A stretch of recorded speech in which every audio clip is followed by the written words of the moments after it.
No question. Alcohol perpetuates anxiety. It just does. And anyone who has experienced anxiety knows that to be true. Yeah. You get this temporary illusionary relief in the moment as you drink it. But the very thing you are drinking to relieve yourself of stress and anxiety is what is actually causing you stress and anxiety. Yeah. You've got to get off the merry-go-round. You have to get off the merry-go-round. I invite you to get off. You are a record stuck playing the same tune, going round and round and round. You have to like take the needle of the record player and go and scratch it. Yeah. And play a different tune. Yeah.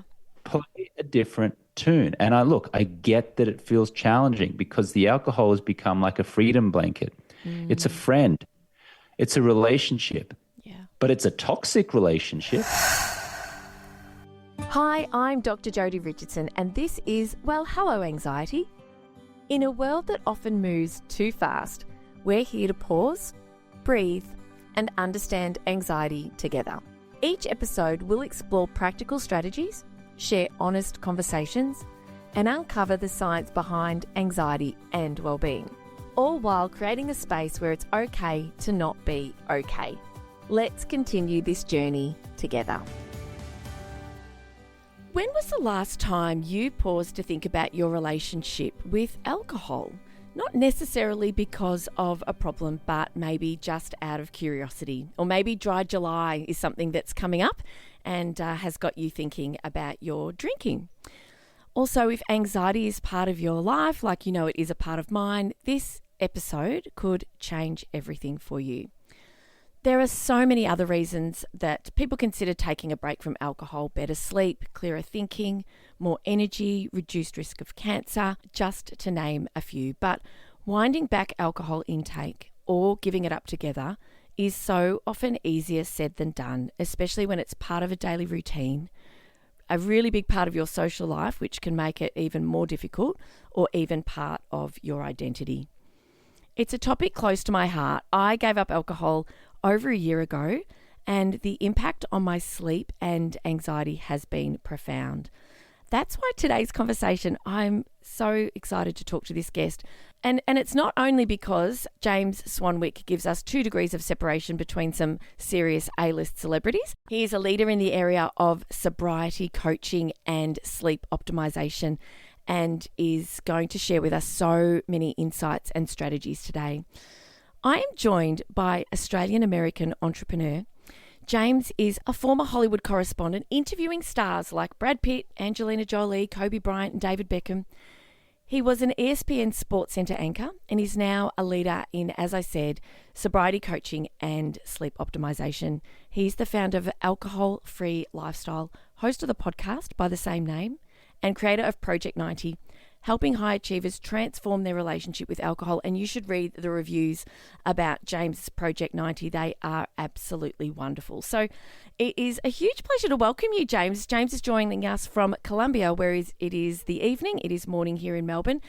Thanks so much for sharing some of your precious time with us today. Oh, you're so welcome, Jodi. Thank you so much for having me. It's a pleasure. Really, it is. It's such an important conversation. And I know that you have a new book called Clear, which I want to talk about sort of more towards the end of the episode, although we probably touched on it during our conversation. But the very first chapter is rewriting your story about alcohol. And it got me thinking, I'd really love to know, what's your story? What led you to doing this work that you do so well, changing lives around the world? I grew up a socially acceptable drinker in Australia. In Brisbane, when I was in my final year of high school, I would start to drink, and then I had the schoolies celebration where I got drunk, and then as I entered the workforce, drinking was just part of the culture. We'd go and meet out at the pub on a Thursday and Friday night, sometimes extend it to the Saturday. And in my 20s, I drank the way that people in their 20s would drink. I drank pretty heavily on the weekends. And during the week, I would always have at least a couple of drinks, like almost every night of the week.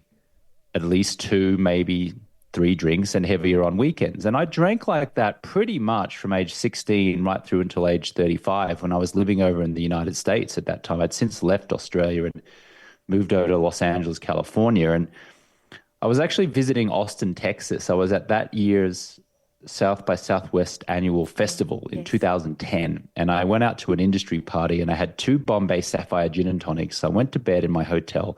I woke up the next day, I looked in the mirror and I just felt and looked blah. And blah means mediocre. It means I had weathered skin. I was about 15 kilograms overweight. I was tired. I was envious of other people. I was jealous. I wasn't sleeping great.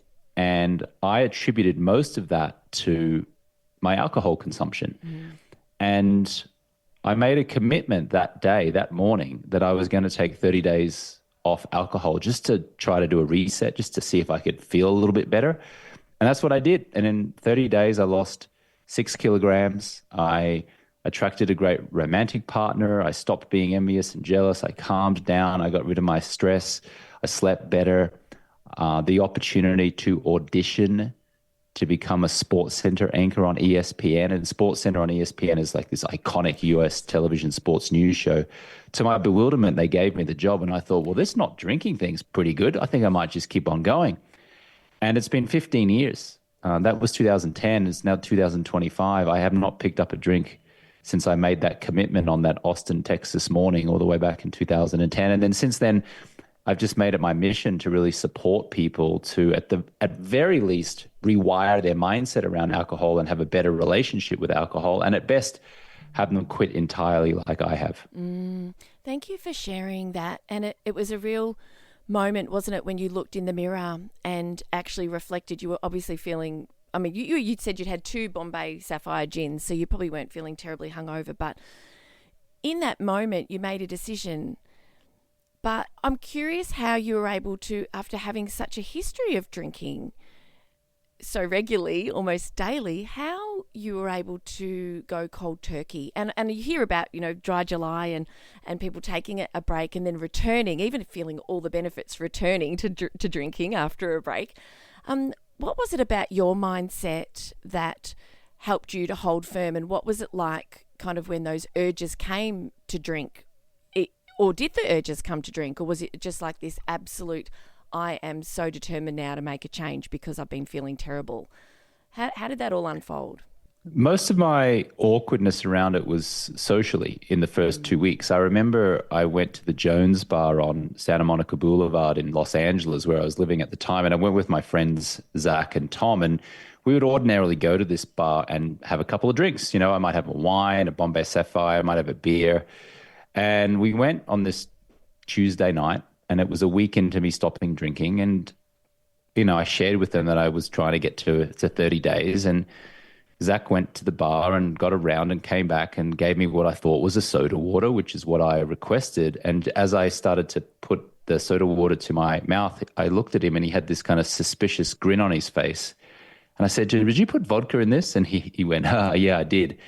And I thought, wow, that's so extraordinary that even my best friends here are not really in alignment with this desire of mine to get to at least 30 years alcohol free. And this was back in 2010. Yeah. And that was a big wake up call, very interesting. Also, about a week after that, I had a date with a lovely lady named Andrea, and I invited her out to the same bar. And I was so conscious that she might think that I was an alcoholic if she learned I wasn't drinking, that I got to the bar 10 minutes before she arrived, and I did a deal with the barman. And I said, look, when I order a drink for my date and for me, could you just make mine a soda water? But, I'll say a vodka soda, but can you just make it a soda? And then just, obviously get her whatever she wants. And he said, sure, I got you. And so I had this date, and she had a couple of drinks, and I had 0 alcohol, even though she thought I was drinking alcohol. Yeah. A few weeks later, we were at that year's annual Coachella music festival outside of Los Angeles, and one of her friends said, hey, James, I'm going to the bar. Do you want me to get you a drink? I said, oh, no, actually, I haven't had a drink in 3 weeks. And Andrea said, oh, yes, you have. You were drinking on our first date. And I went, oh, actually, no, I wasn't. I was alcohol free. And she said, what? So you misled me. You lied to me. And I'm like, oh, yeah, sorry. I was feeling a bit awkward about it. And I just thought it would be easier just to kind of, let it slide. And that was an energetic break. She didn't trust me after that, and we didn't continue dating. So that was interesting to me as well. It's like I'm getting punished for sharing with my friends that I'm not drinking, and I'm getting punished from withholding from romantic partners that I'm not Yes. drinking.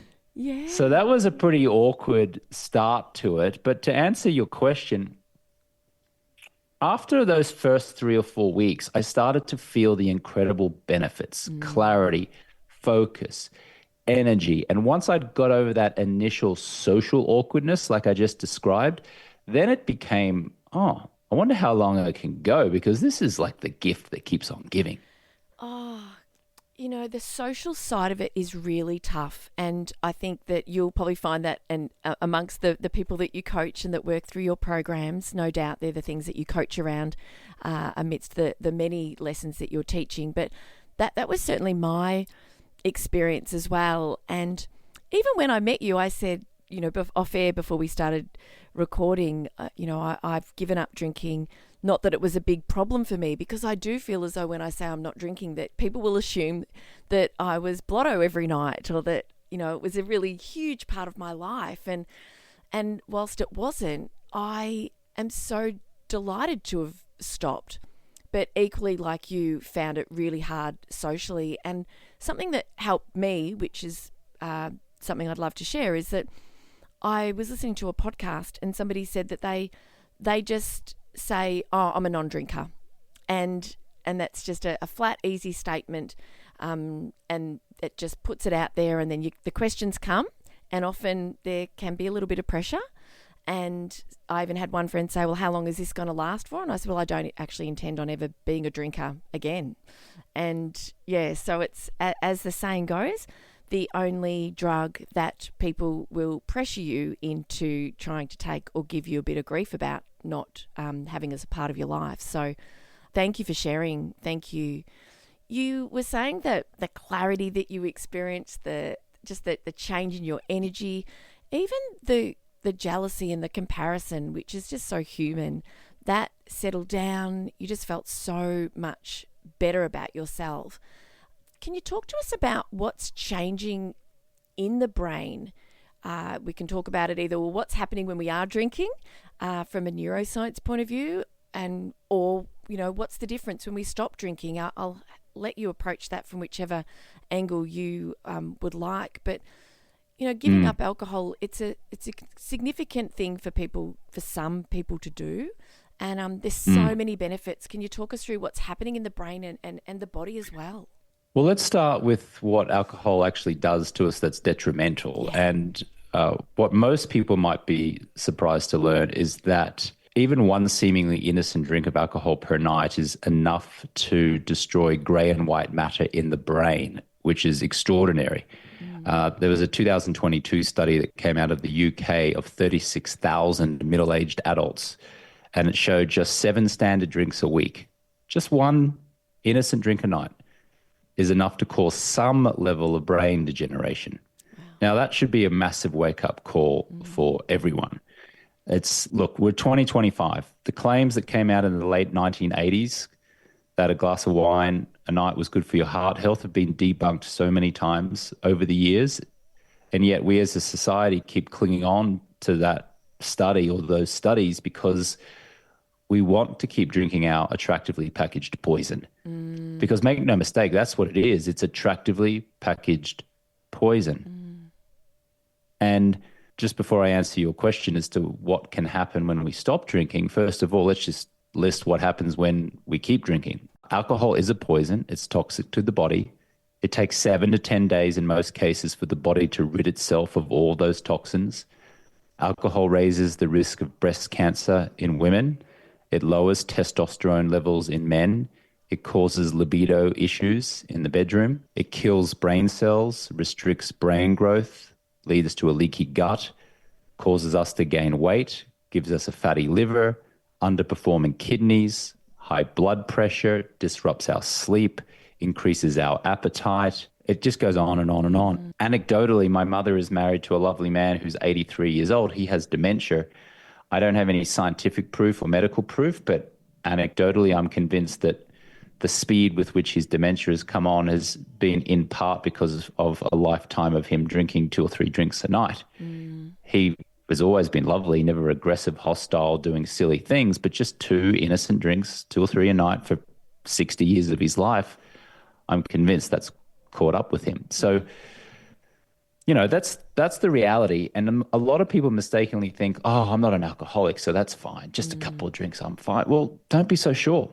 And that's what I talk about in my book, Clear, because I've thoroughly researched alcohol and its effects now for a decade. And like I keep saying, seemingly innocent amounts of alcohol over many years and decades add up to feel like death by 1,000 cuts. Yes. It's not obvious always in the moment, over weeks, months, or maybe even a couple of years, but over many years and decades, wow, you really start to notice it.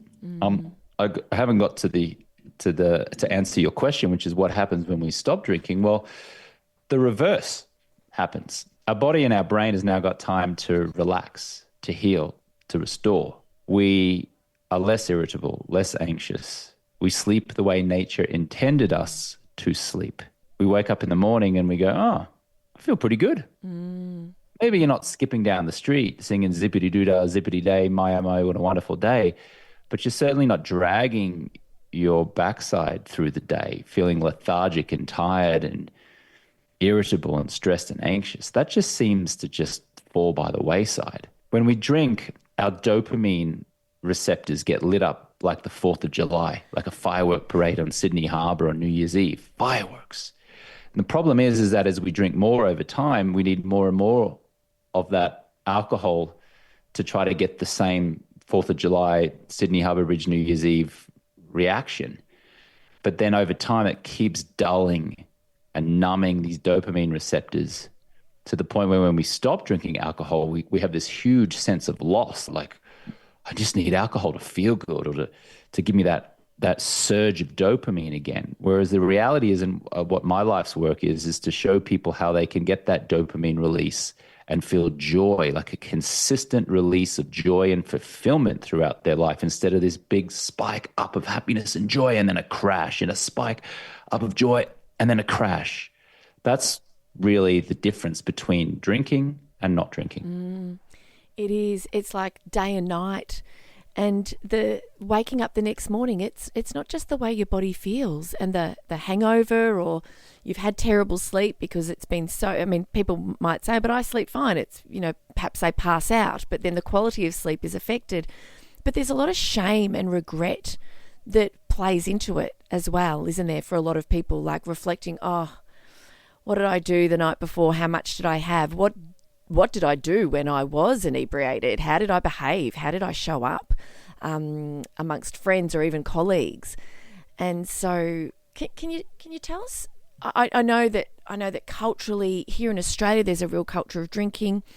You can see that when Mother's Day is coming around, there's a lot of advertising for wine, or even pajamas with glasses of red wine printed on them, and just this idea that, oh, mum needs a drink, and obviously it's a big part of Australian culture.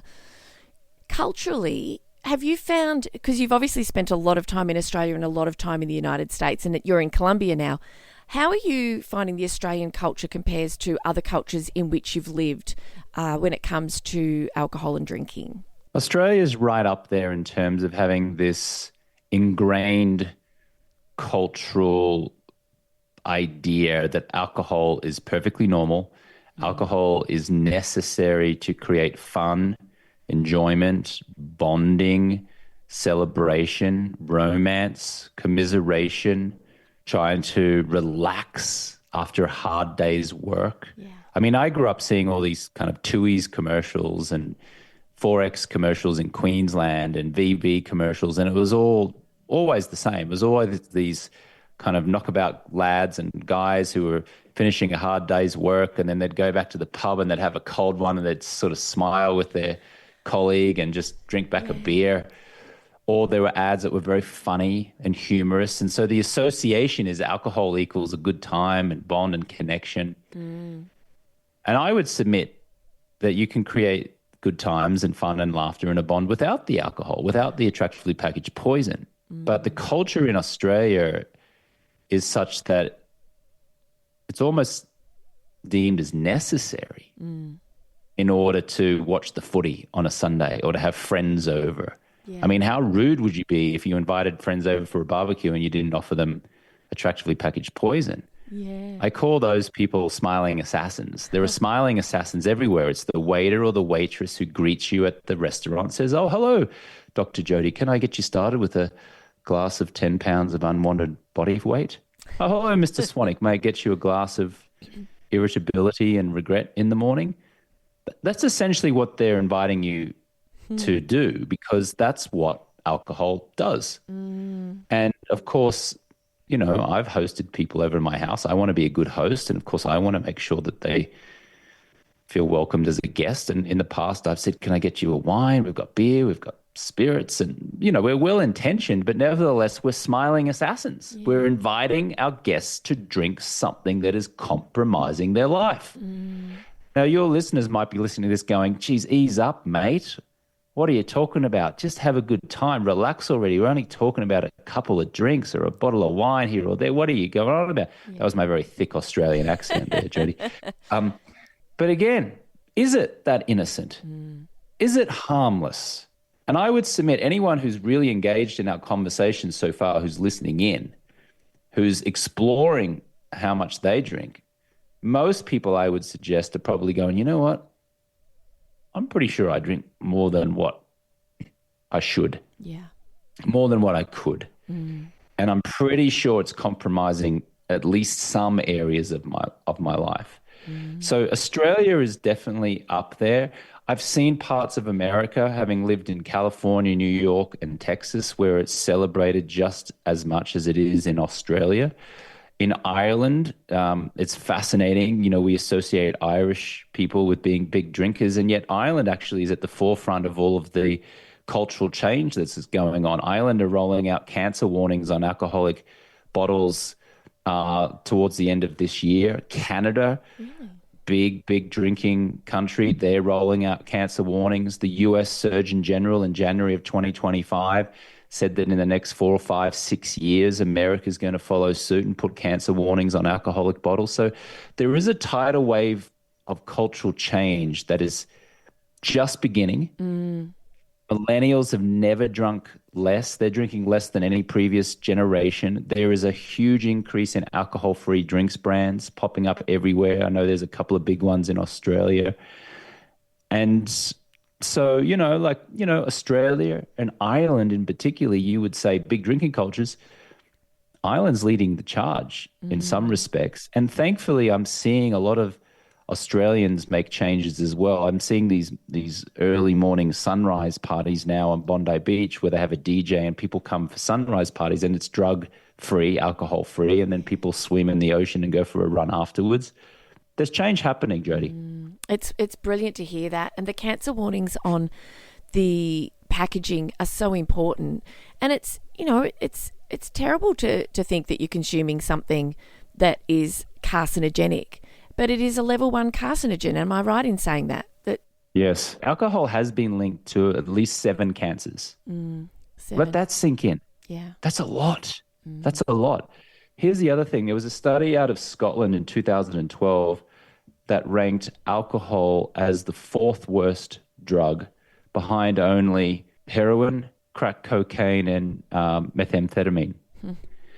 And then in 2020, there was a study that came out of Germany which had similar results. It ranked alcohol as the 4th worst. But then there was a study in 2021 out of the UK which ranked it as the worst. So the worst to society and the worst to an individual, above heroin, crack cocaine, crystal meth, alcohol, cocaine, inhaled solvents, nicotine, et cetera, et cetera, et cetera. Wow. Did you know that there are 400 million estimated people in the world who are experiencing an alcohol use disorder? 400 million. Now, for context, only 80 million people are estimated to experience any other drug use disorder. So put that into perspective. 80 million drug misuse disorders, 400 million alcohol, and yet it's available on every street corner, supermarket, It's in all of our homes. I remember I was in Australia for much of the pandemic.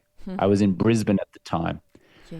and I saw one of the most hypocritical, ridiculous things during that pandemic and during those lockdowns. They had these two words that the governments were all rolling out: essential services. Yeah. You know what was considered an essential service? I do. The bottle shop. The bottle shop. Yeah. So you've got all of these companies and businesses that are shut down, and the essential services include the groceries, gasoline for your car, a couple of other things like that, and the liquor store, as they call it in the US. And I was just sitting there going, what is going on in the world? Now, you know what a consequence of that was? I'll tell you, Jodi. In the years since the pandemic, there was a 24% increase in alcohol-related deaths across the world.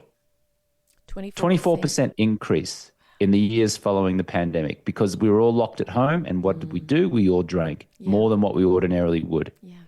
And I get it. I understand. We felt isolated, right? We felt restricted. Drinking alcohol almost became like a comfort blanket, a friend, an ally, especially to those who were isolated, living by themselves. Yeah. But that's the consequence. 24% increase in alcohol-related deaths. Now, look, I have an organization that helps people to quit drinking alcohol. We have a coaching program. We use neuroscience to rewire the mindset of people.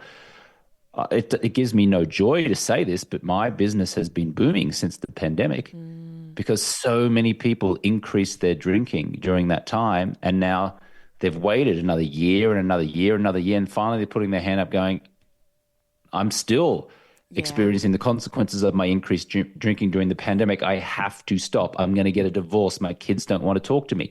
I'm not present with my kids. I'm irritable. I'm stressed. I'm meandering in life. I've got high blood pressure, acid reflux. I'm not sleeping well. I'm on antidepressant medication. I'm drifting through life. That's all a consequence of our alcohol consumption. And it's very easy to say, next week, Monday, I'm going to start Monday. I'm going to do better. I'm going to change my habits. But it's not the sort of thing that is easy to do on your own. But before we get to talking a little bit more about what people can do, and obviously you've got an incredible program that's so effective, I want to just address this idea that it is a real antidote for stress, because that is what a lot of people, their dopamine centers are lighting up when just after lunch, when they're feeling very stressed. I think, I'm going to go home and have a really nice drink. I'm going to have a glass of wine. And all of a sudden the body is like responding to that, even though the alcohol might be hours away.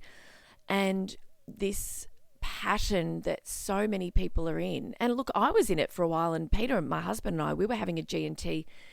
Bombay Sapphire was the poison of choice for us too, that we would have a G&T every day. And that was certainly not the way we operated with our drinking. We would normally just have a gin and tonic or two on a Friday night. That was kind of our routine before COVID. And so for people listening who are going, I'm so stressed, and like, how can I cope if I don't have that? Can we speak to that? Well, let me tell you what's going on in the brain. Okay, so alcohol initially boosts dopamine and GABA, making you feel relaxed. But then your brain rebounds with more cortisol, which is the stress hormone, to restore the balance.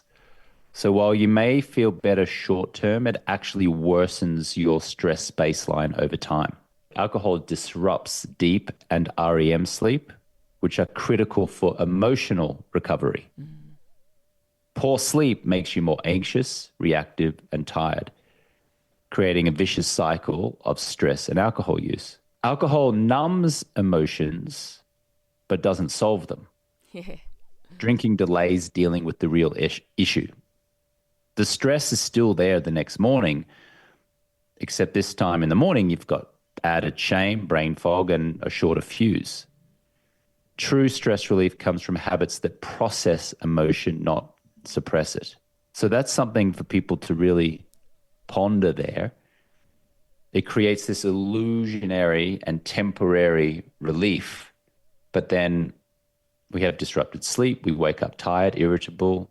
We then want to get a sugary substance to try to give us an energy boost. So we have the Kit Kat or the Mars bar or the Snickers bar, or we get the bagel with cream, or we get the Starbucks in the morning and we add some cream to get a bit of a sugary boost just to get over our tiredness. And then, of course, that causes a sugar spike, and then we crash, and then we want to eat more food. And so we're eating unwanted calories, and then we're tired and we're exhausted. And all we want to do is just get to the end of the day when we can what?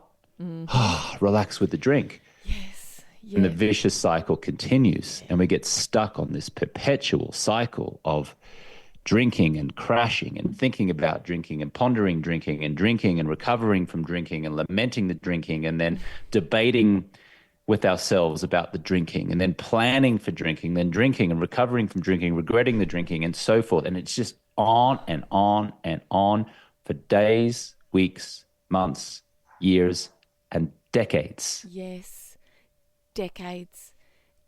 How consuming is it of a person's thinking, energy, time, and joy because it is not just when you've got the glass in your hand, as you so beautifully put it. It's this cycle of looking forward to it, purchasing it, planning for it, drinking it, bearing the consequences of it, whatever they may be, and then that cycle continues the next day when you wake up hungover, full of regret, and then trying to find a way to help yourself feel better through other poor choices. Yeah, it's the freedom and having, like, life is just so different on the other side.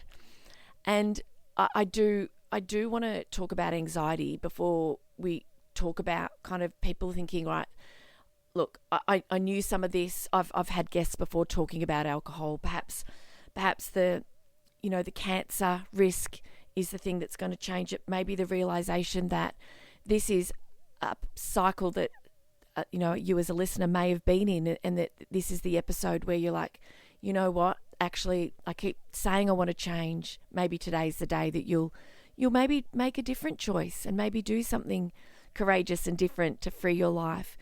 Anxiety is a big part of my life, the lives of listeners, family members of listeners, and we certainly know that alcohol is certainly something that people can lean on when anxiety is a big part of their life.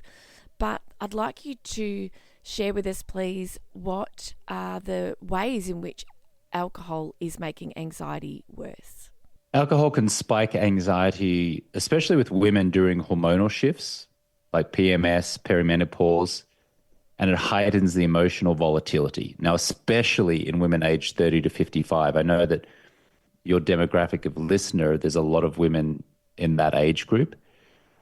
And, it's got this mummy wine culture, which is, mummy's stressed, got the kids, got the work, whatever's going on. So let's all get together and have wine together. Now, I like the community part. I like getting together. That I'm all for. Human connection is actually one of the quickest ways to reduce cravings for anything. But let's do it without this wine culture. Let's remove the attractively packaged poison, because that is just pouring anxiety on anxiety. Yeah. No question. Alcohol perpetuates anxiety. It just does. And anyone who has experienced anxiety knows that to be true. Yeah. You get this temporary illusionary relief in the moment as you drink it. But the very thing you are drinking to relieve yourself of stress and anxiety is what is actually causing you stress and anxiety. Yeah. You've got to get off the merry-go-round. You have to get off the merry-go-round. I invite you to get off. You are a record stuck playing the same tune, going round and round and round. You have to take the needle of the record player and go and scratch it. Yeah. And play a different tune. Yeah. Play a different tune. And I get that it feels challenging because the alcohol has become like a freedom blanket. It's a friend. It's a relationship. Yeah. But it's a toxic relationship. And this friend in inverted commas, doesn't want you to break up with it. No. Oh, but we've been together so many years. Oh, but you'll miss me when I'm gone. Oh, but don't you miss me like around 5 o'clock in the afternoon or 6 o'clock when you're preparing dinner? Yeah. Don't you want to be with me? Yeah. But you know what? This friend is talking about you behind your back. It's sabotaging you. It's putting on unwanted weight. It's causing marital strain. Yeah. You're not as present with your children, whether they're young children or adult children. Like the alcohol anxiety cycle is sneaky and it's self-reinforcing. You drink to take the edge off. Anxiety increases after that initial buzz. You drink again to calm down, and then you repeat. And it's a cycle that tricks you into thinking alcohol is helping when it's actually prolonging the problem. Yeah. That idea of the glass of wine when making dinner is something that I started doing as soon as I had my own home because I'd seen my mum do it. It's very interesting what happens in families and the type, and my mum has an anxiety disorder. I followed in her footsteps because that was what was modelled for me as a pattern, as the norm. And it's got me thinking, I'm a parent of two teenagers, 17 and 15. Neither of my kids have had alcohol. We have really, really open conversations, and neither of them have had alcohol yet. And what I know of friends who have kids of similar ages or older, there's come a time in their lives where their children have been going to a party and there's going to be alcohol available. And the parent is put in the position where the child says, I want to drink, my friends will be drinking. And the parent has said, I will buy you alcohol to take. You can have 2 drinks. Don't drink anything anyone else gives you. These are your 2 drinks. You can do what your friends are doing. But there's so much guilt. There's a lot of pain. There's a lot of difficulty around a decision where, am I going to let my child go to a party where they're going to choose to drink something that somebody else is going to offer them, prepare them, and perhaps be problematic, versus being a parent purchasing alcohol for their child. And I wonder if you've come across this situation before. No doubt you speak to this frequently because we as parents, we're responsible for our children's brain health. We can role model good decision making for them. But we've got an opportunity as parents to change that culture and change that role modelling, and to help our children have the joys of life without alcohol having to be a part of it at all, or at least not a big part of it. So what would you say to a parent who's in that very situation now and is feeling this, feeling really torn about the situation that they've found themselves in? I would start by saying this. When we were little boys and girls, we had the parents in our lives or adult figures in our lives, and they implanted the idea in our brain that alcohol was a rite of passage. You may recall when you were a young girl, Jodi, either a mother or father or an adult figure said, oh, no, Jodi, you can't drink now. You can drink when you're older. Yes.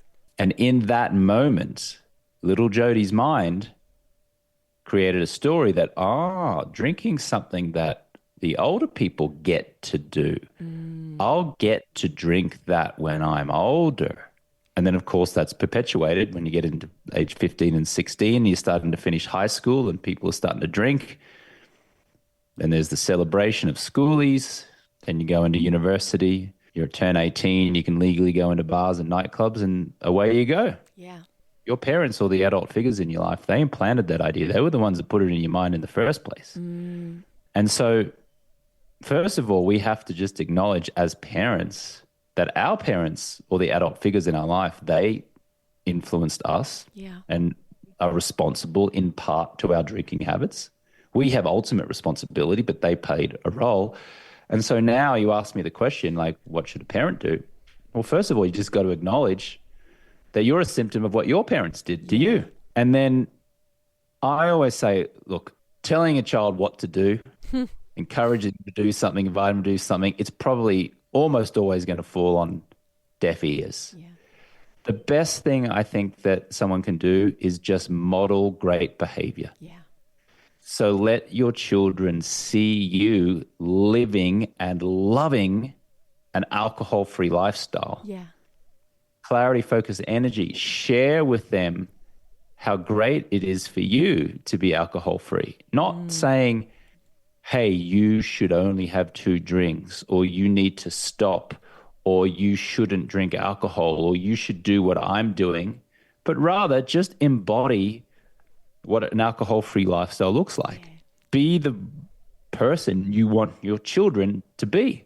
Behave in a way that you want your children to behave. Yeah. And even then, they're probably still going to go and do what they're going to do because they're their own people. And at that age, in their teens, they're trying to form their own identity. But you can influence them by not pontificating, laying down the law, giving directions. You can just share candidly maybe the consequences of your drinking, and maybe the beautiful results of you not drinking. Yes. That, I think, is the best thing that we can do as parents. Yeah, thank you. I can't help but think of sort of my journey, and my decision came when it was interesting because I'd learned a lot more about alcohol-free lifestyle through being a podcast host and conducting interviews like this. And the first interview I conducted, Sarah Rusbach, she reached out to me and said, "Look, I want to come on your podcast and talk about this topic." And I was like, "Yes, let's do it." From the moment I had that first conversation, that seed was planted. I think this is a decision I'm going to make. And I sat with it. The idea that we say as parents, "Oh, not now, but later," even just planting that seed, that it's coming for you, this is available for you, rather than this idea that, well, not now, because, if kids ask if parents having a drink to try it, and we know that we should delay it as long as possible anyway, but we don't have to say when you're 18 or when you're older or put it off as long as possible. It's just like, it doesn't have to be part of your life. And I, now without alcohol, I love, like, when I'm at a party, I'll be on the dance floor. Sometimes I'm the last one on the dance floor. Like, the joy of not drinking has been prolific in my life, and that, like you said, as a role model for our kids is the very, very best way to show them that life doesn't have to include alcohol to be fun, to be fulfilling, but also just that we've got the benefits for us, we've got the benefits for our families, and we can change some of these generational kind of patterns that you were talking about. I know that we've got limited time, and somebody listening might be thinking, "Hey, this is me. I'm actually ready. I want to make a change." What do you recommend to the listener who's thinking, "You know what? This is the sign for me. I'm about to sort of drag that needle across that record. I want to finish the pattern of drinking that has been a part of my life for a very long time." What do you say to that listener? I would say 2 things. The first thing is an overarching invitation to view alcohol differently, and I'll speak to that in just a moment, and then I'll give you a couple of practical resources thereafter. The first one is this: see an alcohol-free lifestyle as more fun and preferable than one with lifestyle. Most people don't see that. Most people see not drinking as deprivation, boredom, being dull. Most people also have a lot of anxiety around, who will I be if I'm not Jodi the drinker, if I'm not James the good time? Because their identity is wrapped up in, I'm the party girl, or I'm the party guy, or I'm the host, or I'm the networker, I'm the connector, I'm the person who's always smiling and just having a couple of, seemingly innocent drinks. Yeah. And to then suddenly face the reality that you're no longer going to be holding that glass of attractively packaged poison, it's an identity shock. And I get it. There's a lot of resistance around that. Here's the thing. I haven't drunk alcohol since 2010. No one would ever accuse me of being dull or boring. I've had more fun, more excitement, more joy, more connection, more dopamine release than ever that I did in my drinking years. Yeah. Like, it's like compound interest. Each year that you go alcohol free, your level of fulfillment increases. It's not necessarily this big kind of, like a heartbeat goes up and down, right? Like when you see it on a monitor, it's like beep, beep. It goes up and down, up and down, up and down. Now, most of us are chasing pleasure. And pleasure goes up, but then it crashes. Yeah. And then you chase it again, and then it goes down. You chase it up and it goes down. And you're stuck on this vicious cycle, just always chasing pleasure, but experiencing the pain of the drop from pleasure. Whereas when you're alcohol free, this fulfillment and this joy just grows little by little. And then it turns into this exponential growth the longer you go, because now you've got clarity, focus, energy, you're sleeping well, you're more connected, you're present with your husband or your wife, you're present with your children. Yeah. You start living a life of appreciation instead of expectation. You might remember at the beginning of our conversation, I talked about how I stopped feeling envy and jealousy. That just fell away. I started appreciating what I have instead of feeling a sense of loss because my expectations of life were not met. It shifts. So the first thing really is to see an alcohol-free lifestyle as more fun and preferable, not deprivation. You don't have to hide from society, lock yourself at home, throw away the key. No, you get to run even more into society where alcohol is present. Open bars, parties, celebrations, and you just have the most fun being alcohol-free. Yeah. This is not about avoiding alcohol. Yeah. Events where there is alcohol is present. No, it's about running towards events, whether there's alcohol there or not, and loving being alcohol-free. So that's the first mindset invitation I would make.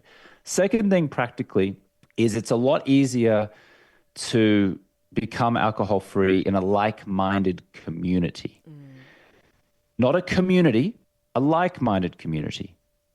Now, I would submit an AA meeting is not a like-minded community. It's a community, no question. Yeah.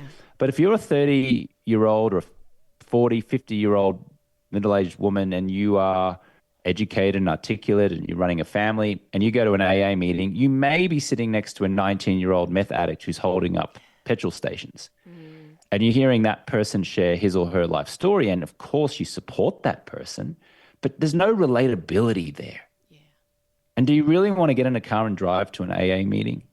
Now, most people listening probably don't think their drinking is that bad that they would go to an AA meeting. Plus, why would you go there and be forced to say, hi, my name's Jodi and I'm an alcoholic, when you are not an alcoholic? Yeah. The reality is the term alcoholic and alcoholism no longer exists in modern medicine. It's alcohol use disorder. Yeah. Alcoholism and I'm an alcoholic, you are very much fixed in an identity. Yes. And most people listening to this podcast don't relate to that identity. Yeah. You know you're drinking too much, but that doesn't mean you're an alcoholic. So where does that person go? Well, there's not much room. Where am I going to go? It's not bad enough for AA. I'm definitely not going to rehab. What am I going to do? Go and join the mummy culture and the wine club? No. So a like-minded community is key. Get friends together who want to stop drinking together. Make it fun. Stop planning evenings out with the girls and start planning mornings out with the girls on morning hikes. Have a juice, walk on the beach, walk around the park. Like-minded community. But even then, I would still encourage people to get coaching. Yeah.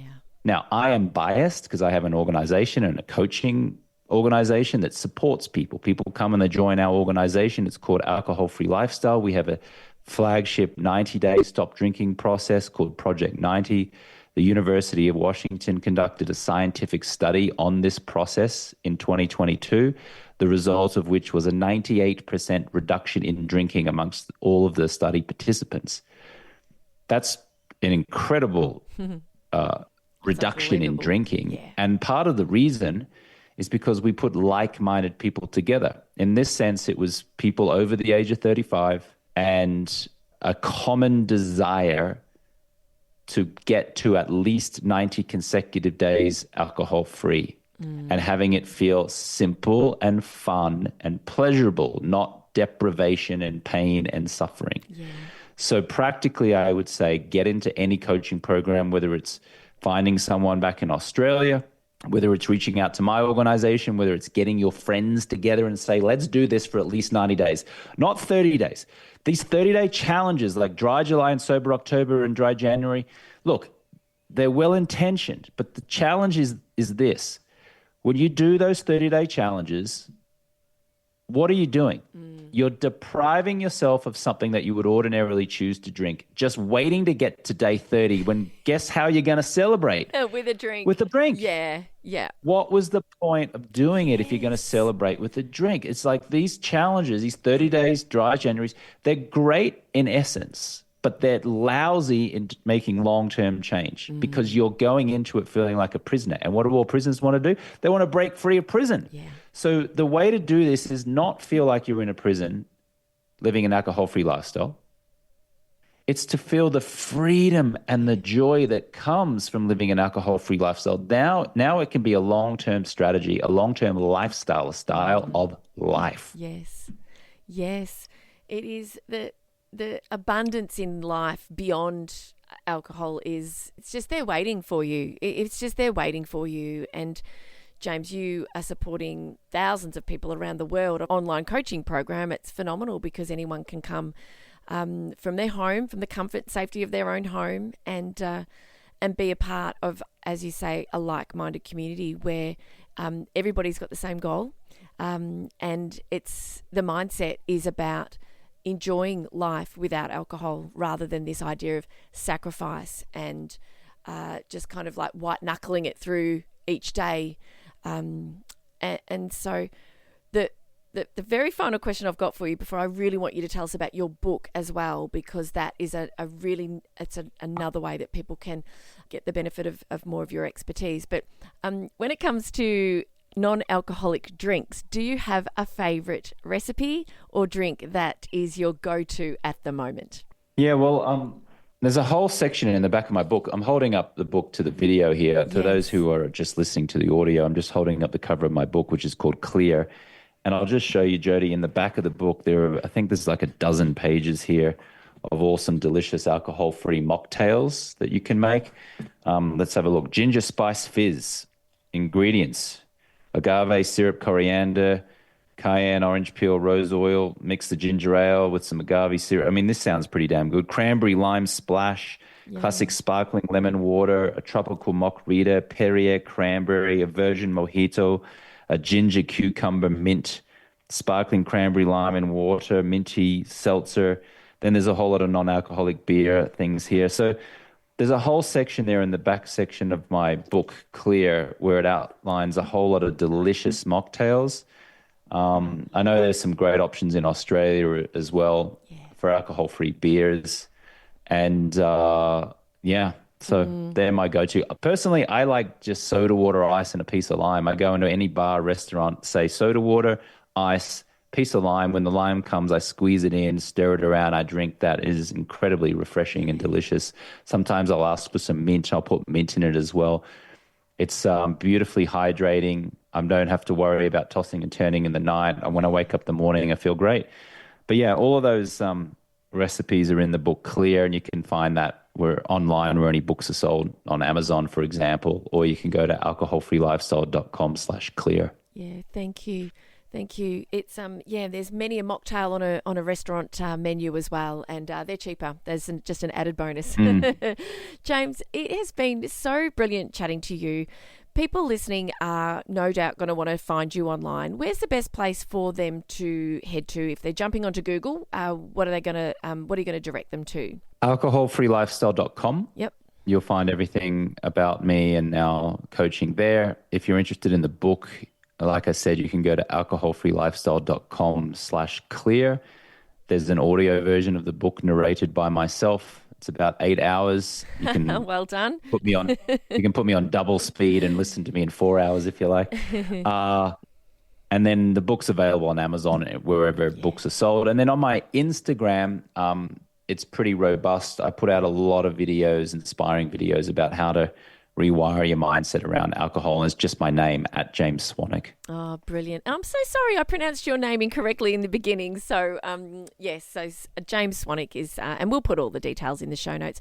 James, it is late in the evening for you. You've been so generous with your time and your expertise, and I'm so grateful because you are changing lives, and I know that listeners today, this might just be the turning point for a very different life moving on after listening to us and our conversation. So thank you again very, very much for joining me on the podcast. Thank you for having me, Jodi. I appreciate it. Thank you for sharing this time with me on, well, hello, anxiety. Remember, understanding anxiety is the first step to managing it. Until next time, be gentle with yourself. Take things one moment at a time. Focus on what you can control and know that you are not alone on this journey. If you found value in today's episode, please share it with someone who might need to hear it too. I'm Dr. Jodi Richardson, and I'll meet you right back here next week.